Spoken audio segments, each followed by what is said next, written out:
hello, and welcome to the commentary zone. As you enter the room, please don't forget to give us a little thumbs up, hit that subscribe button and notification bell. Oops, sorry about that. Give us a thumbs up, hit the subscribe button, notification bell, tell a friend. On the docket today, we have Married at First Sight Australia Season 9, Episode 4. And we got a peek at some of the honeymoons. Hello, Jamal. Hey, this was quite. I'm like, what is wrong with these people? Have they lost their minds?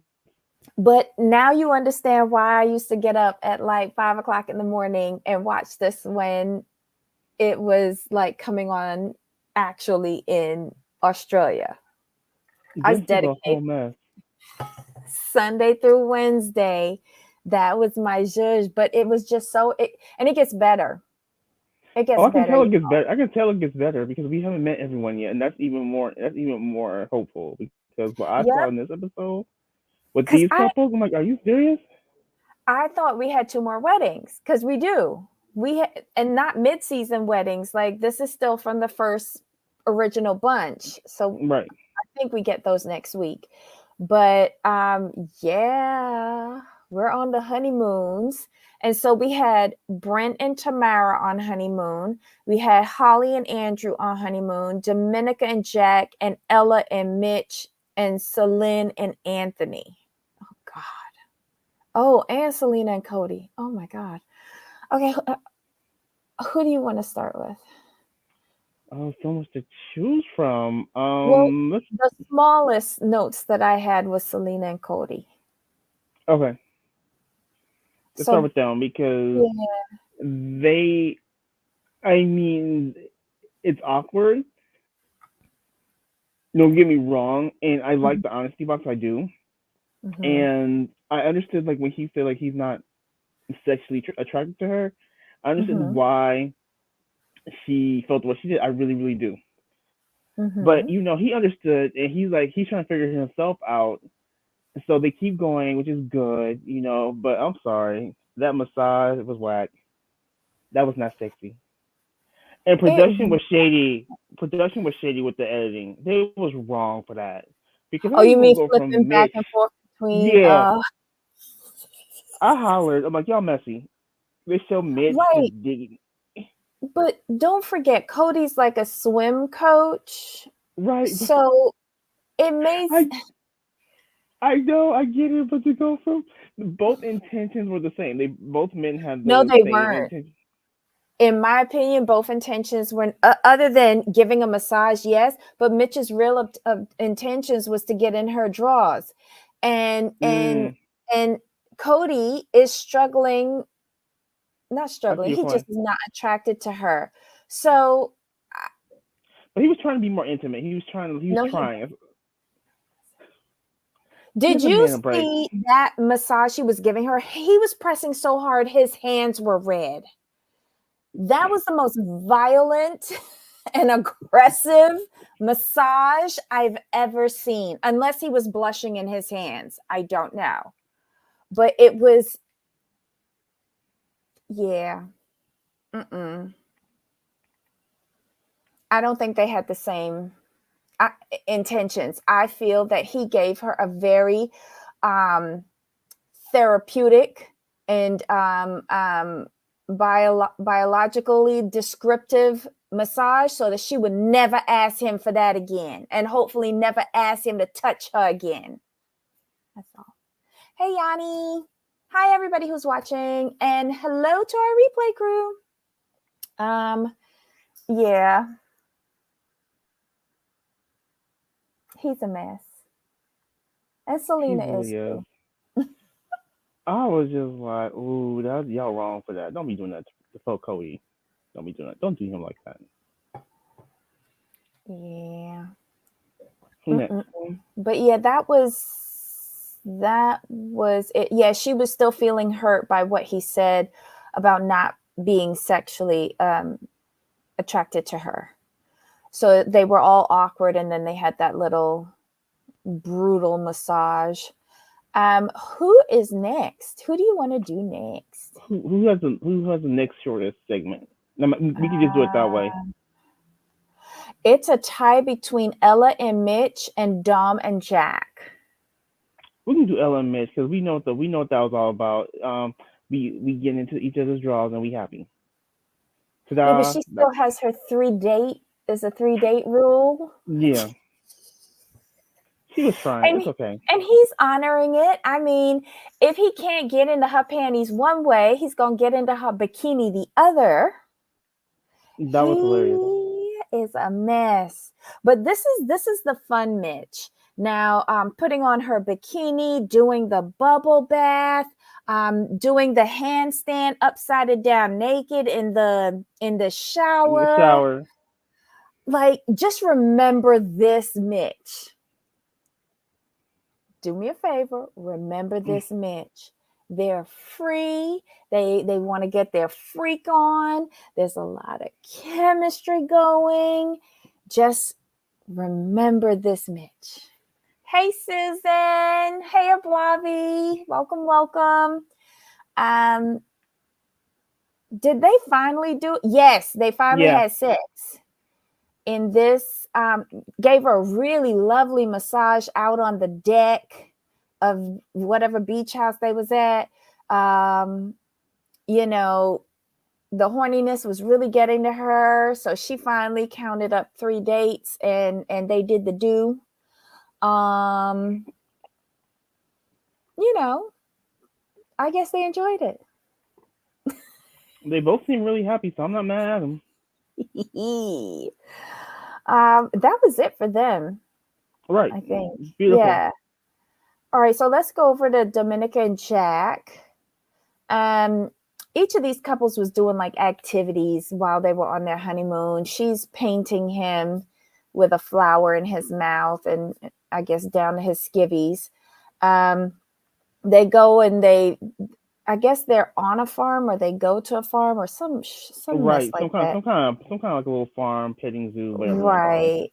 And they go to visit llamas and alpacas and they see a sheep giving birth and they're amazed by this. Like, she grew up on a farm. Didn't, like, you never seen that happen, but okay, whatever. Maybe they didn't have sheep.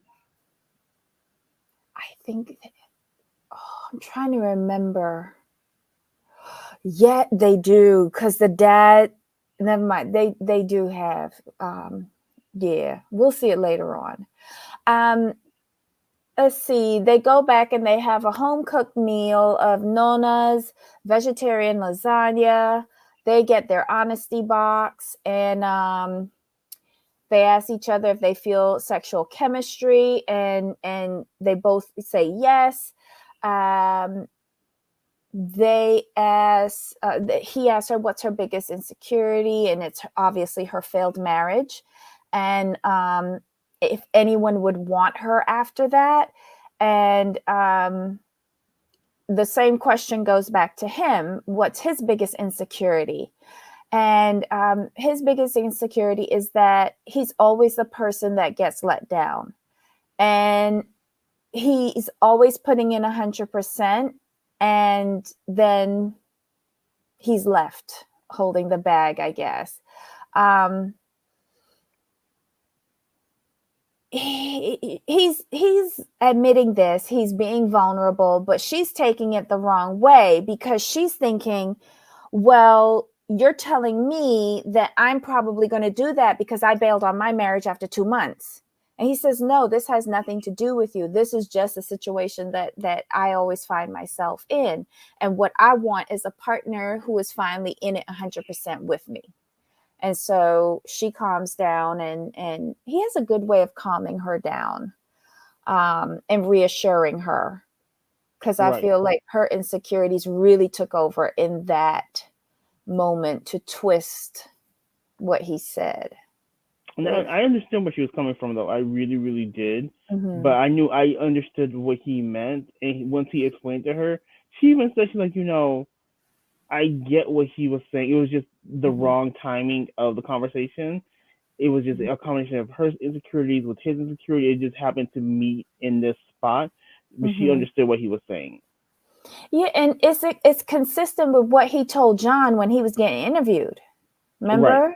Yeah, because Mhm. John was like, "You seem like you're a really great guy. Like you are like the nice guy that's always there for people." And he said, "Yeah, I'm the one that always gets left." Right. Mm. He's like, there's a reason for that.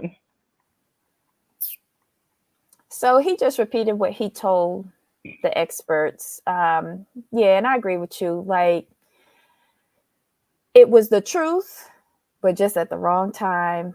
Right. And mixed with her insecurity, it just got totally mixed up. Anything else? That's all I had for them. No, I just really like them as a couple. They're moving forward Hmm. nicely. I like their communication, actually. I like the way they communicate with each other. Hmm. Hmm.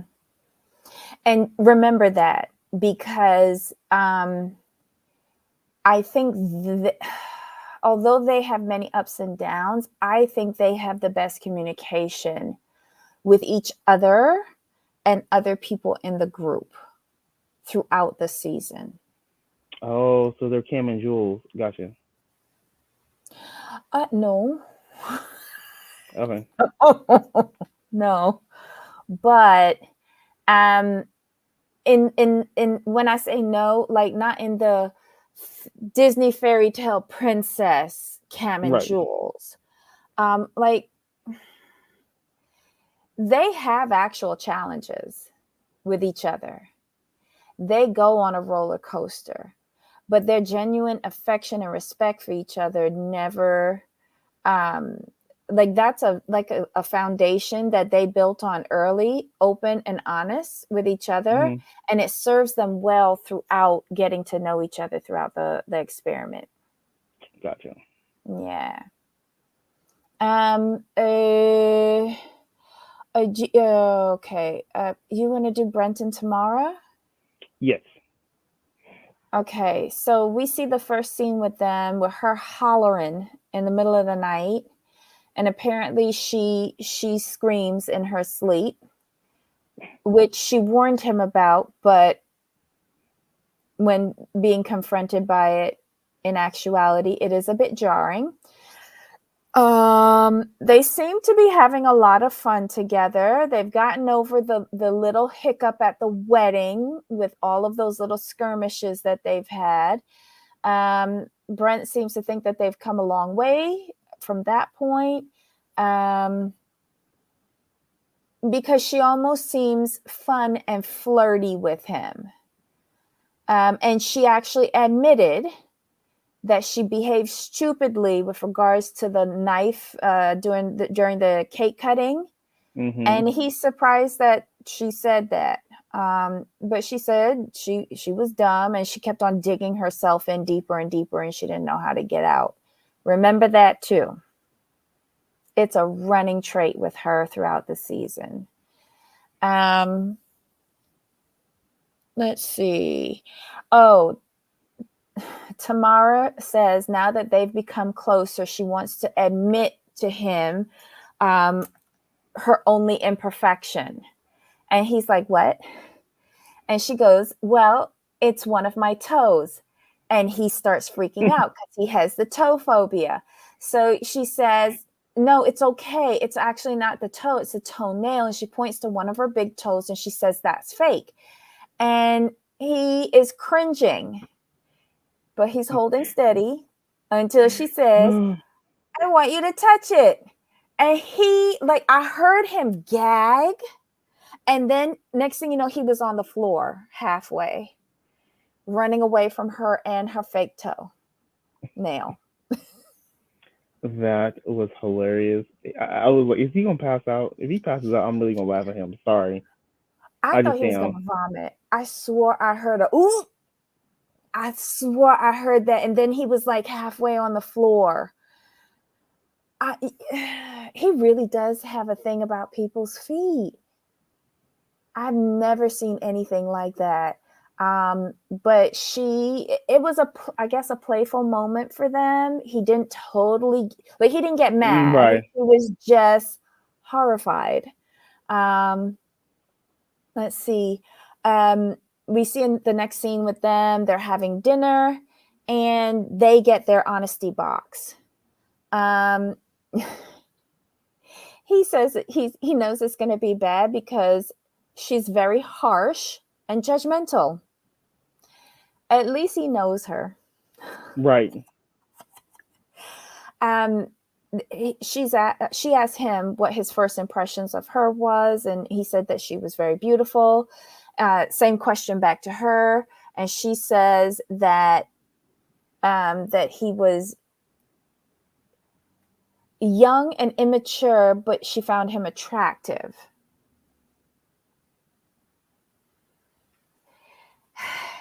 She is judgmental. She is judgmental. My God.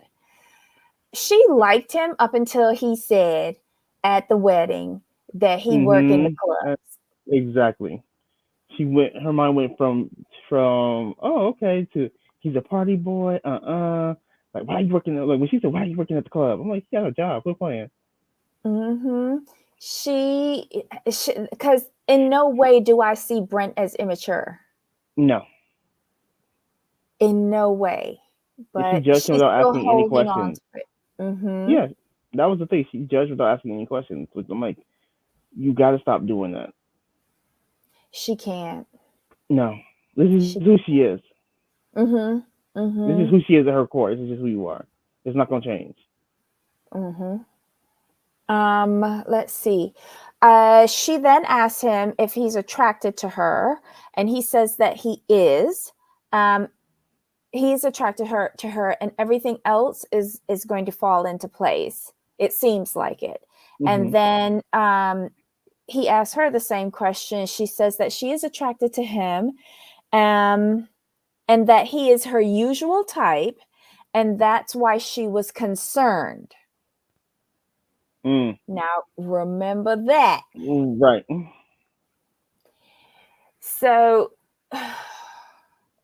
what did she tell the experts, that she didn't want to be taking care of nobody? Was she the one? Right. Okay.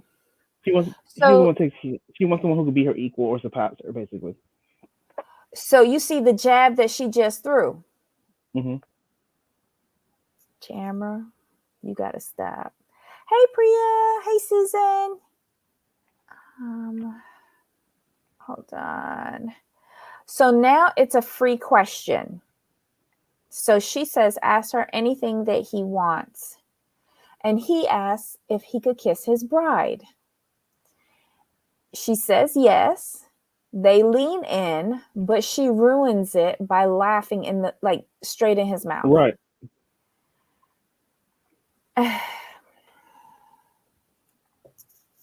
What'd you think of that? What if a woman did that to you? It would be a turn off, and I would leave her sitting right there. That's just me, though.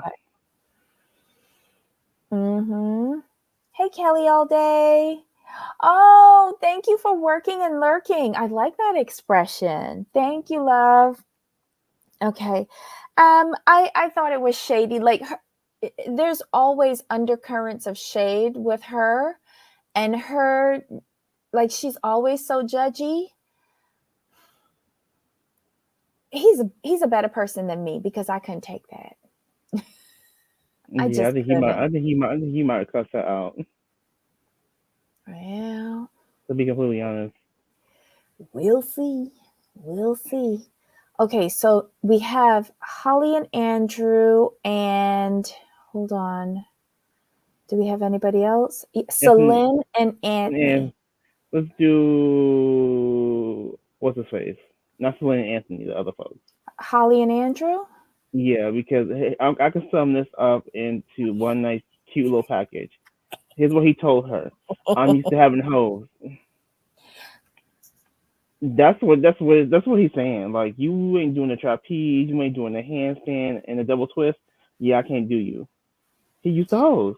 Yeah. Anytime you tell your wife that I've had one night stands who are more into me than you, yeah, you used to hoes. Pure and simple.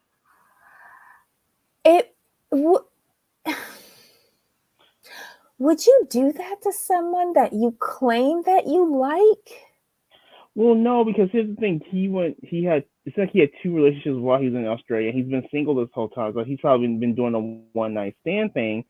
And when you are in that phase, it's like okay, it's exciting, it's fun, cool. But now you're married, you're a husband, this is your wife, and y'all don't know each other. So she's not gonna know what to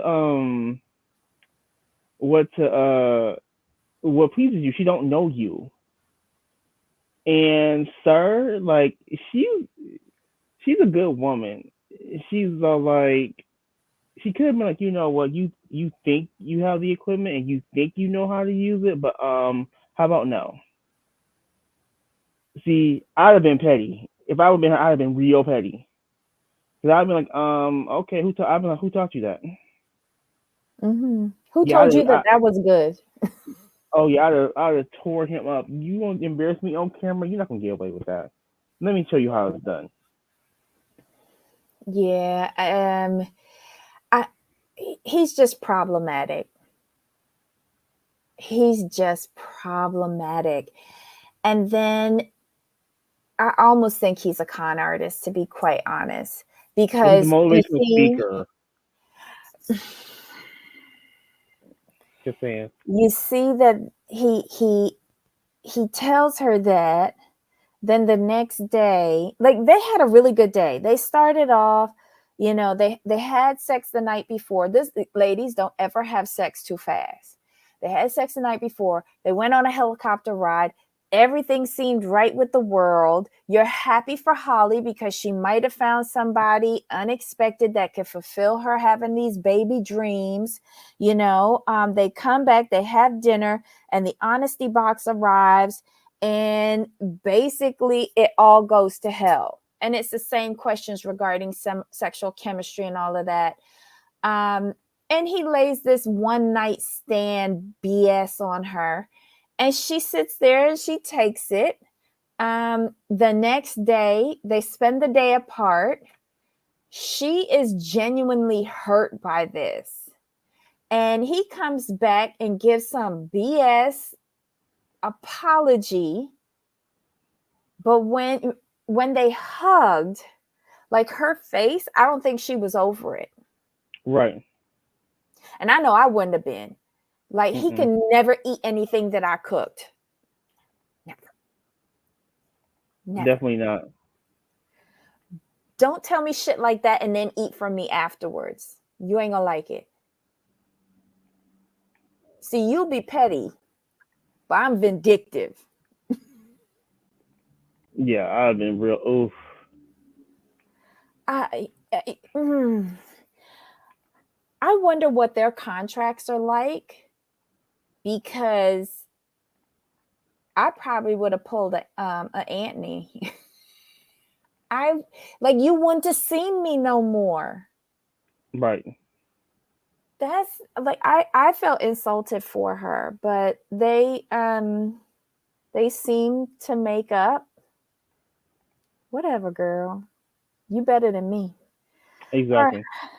All right, so let's get to the next trash box. Celine and Anthony. So they're having a picnic, and he's really trying to reignite the spark that they had from their wedding day. He makes breakfast and he tries to feed her, and she's like, I'm not a baby.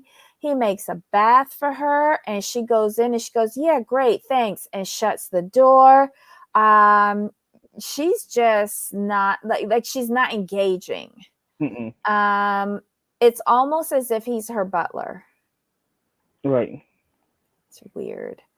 But she doesn't think she has a guard up. Say what now, girl? She's not sure what's happening. She's thinking it's because she hasn't been with a man for 3 years. Or maybe it's just him. But she's not feeling any sparks. Mm-hmm. So it's nothing that you're doing, girl. Nothing. It's all his fault. So the next activity is going to a pottery class. And he's still struggling, trying to find a connection with her.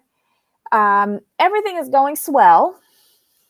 They made their little whatever it was.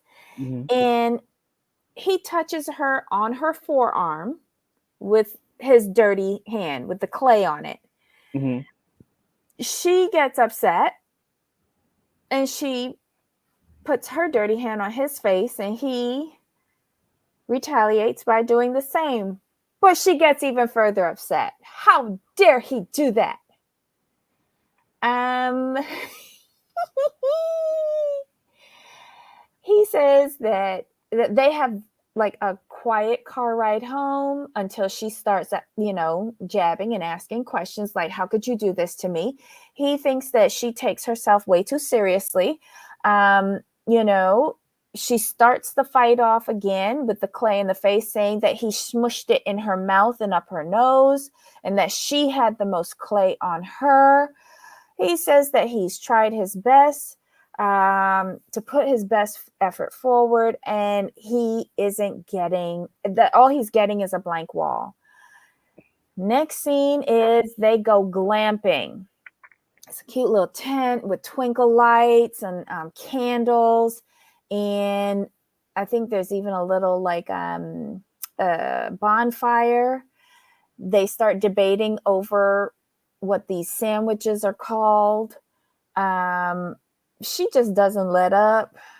He's shrinking with every encounter with her. Let's see. He says that he feels like he's getting more comfortable with her, which I felt was a lie. Right. And she says that it's just getting more awkward. That's honest. Yes. She says that she's not feeling the spark. She wants someone who can protect her emotionally and mentally. And she's not saying that he's not a man, but she feels like he needs a lot. She says this to him. What? He says in his confessional that he feels like whenever he shows vulnerability to her, that he gets met with a brick wall. And he hasn't, he's really feeling emotional because he hasn't seen his daughter in quite a few weeks, and it's very hard on him. Remember, he's the guy with I think his daughter has autism. Mm-hmm.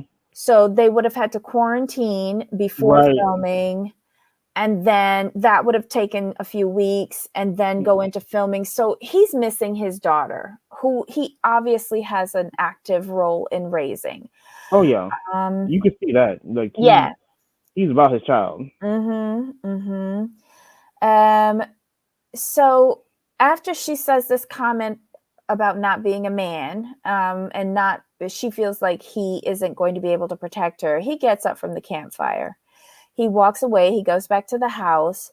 When he's in the house, he says that when the cameras go down, she comes at him, and she's like, are you going to have a bit of a cry or a bit of a boo-hoo once the cameras come back on? Like, she's jabbing at him and picking at his manhood. So, he says that he should be able to express himself without being attacked for it. So after the cameras leave, right, we find out the next day that they had a big fight overnight. She's escalated this, calling him princess and asking him if he's going to have another cry. And he said that he felt like she was baiting him. She in her confessional, like, one of the producers was asking her if she called him the names, and she goes, no. At this point, she did admit to calling him names, but when he confronts her out on the patio, she goes, I didn't call you any names. Remember this about Celine. She doesn't remember anything that she does because she's never at fault. It's always the other person. And I wonder what happened in her marriage, other than infidelity or whatever. Who hurt you, boo? Who did this to you? He comes out, he apologizes for the language that he used with her. And, he says that it's not how he tries to carry himself. He tries to be a gentleman. But he says that he told her how he felt and that he was being vulnerable. And behind closed doors, she attacks him for it and calls him names.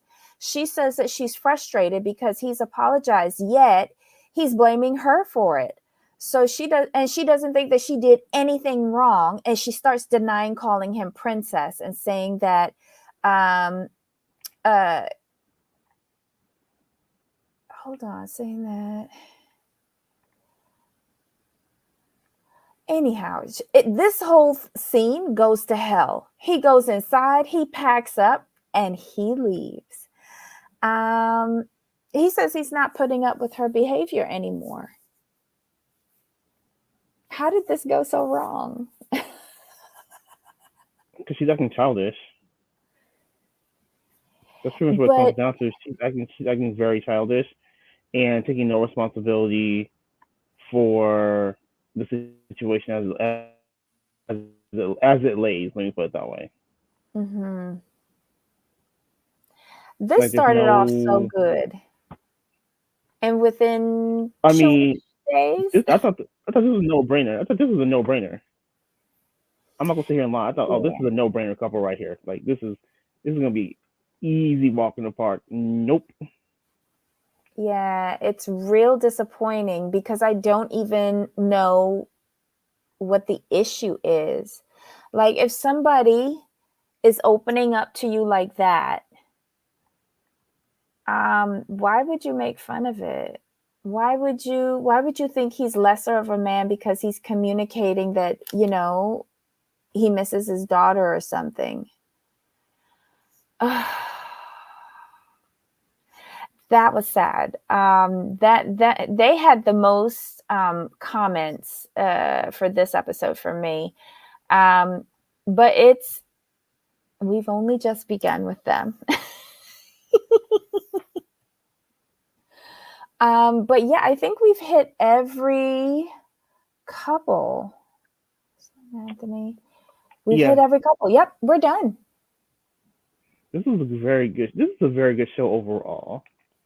But I like the pacing. I like the way they do it. I mean, you get all the little tidbits. Mm-hmm. You feel like it's just good. It's very digestible. Yes, and it's the right amount of drama to keep you interested. You just have to get through the weddings first. Right. But it was nice that they broke it up and gave us a little honeymoon here. I can't remember if this is the order that they showed it in when it originally aired. But yeah, this was it, y'all. That was the episode. That was Married at First Sight, Australia, season 9, episode 4.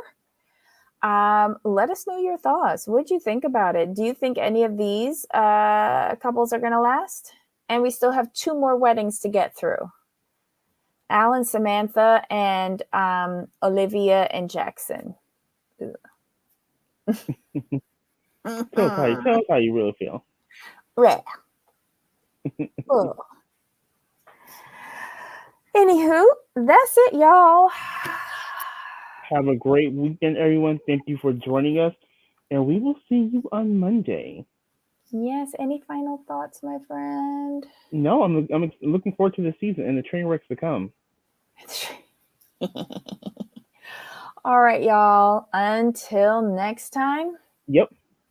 Bye. Bye.